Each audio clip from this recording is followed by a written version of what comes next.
bathrooms were hers too, while the family room, which by all rights should definitely have been theirs, was his. On the other hand, their bedroom, which they both loved, was hers, while the garage, which neither of them particularly wanted, was his. The yard, being apart from the house, had somehow managed to wind up being theirs, which meant that whoever complained about it had to do something about it. All in all, Sally decided as she wandered into her kitchen and began making a pot of tea, the division of the house and yard had worked out very well, like everything else in their marriage. She stared at the pan of water on the stove and idly wondered if it was true that as long as she watched it, it wouldn't boil.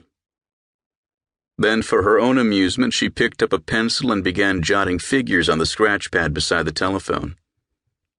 Figuring the resistance of the metal in the electrical coils, the power of the current, and the volume of water, she came to the conclusion that the water should start boiling in 8 minutes, give or take 15 seconds, whether she watched it or not.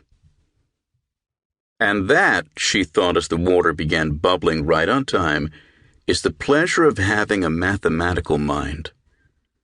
She poured the water over the tea bags and carried the pot and a cup back to the desk.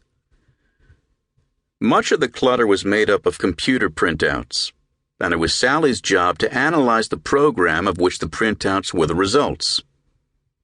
Somewhere in the program there was a bug, and the college admissions office, which had dreamed up the program in the first place, had asked Sally to find it. The program, designed to review the records of hopeful high school seniors, had disqualified every applicant for the fall semester. When Sally had suggested that perhaps the program was perfect and the applicants simply weren't qualified, the dean of admissions had been less than amused.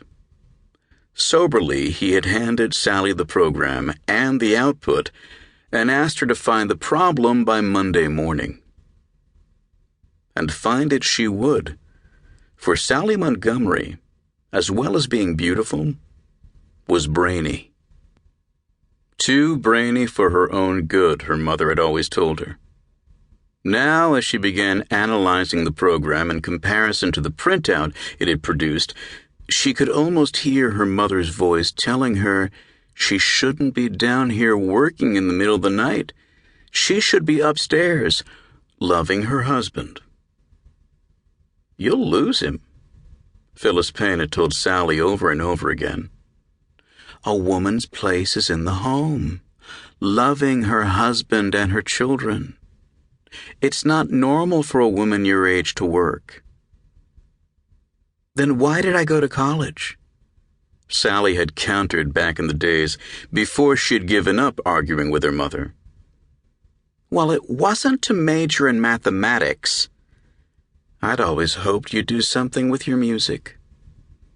Music is good for a woman, particularly the piano. In my day, all women played the piano. It had gone on for years. Sally had finally stopped trying to explain to her mother that times had changed. She and Steve had agreed from the start that her career was every bit as important as his own. Her mother simply couldn't understand, and never missed an opportunity to let Sally know that in her opinion, the only one that counted, of course, a woman's place was in the home. Maybe it's all right for women to work down in New York, but in Eastbury, Massachusetts, it just doesn't look right.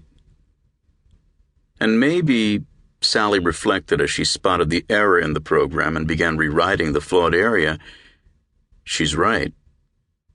Maybe we should have gone out to Phoenix last year and gotten out of this stuffy little town. I could have found a job out there, probably a better one than I have here. But they hadn't gone. They had agreed that since Sally was happy at the college, and Steve saw a glowing future for both of them in Eastbury's burgeoning electronics industry, they should stay right where they were, and where they'd always been.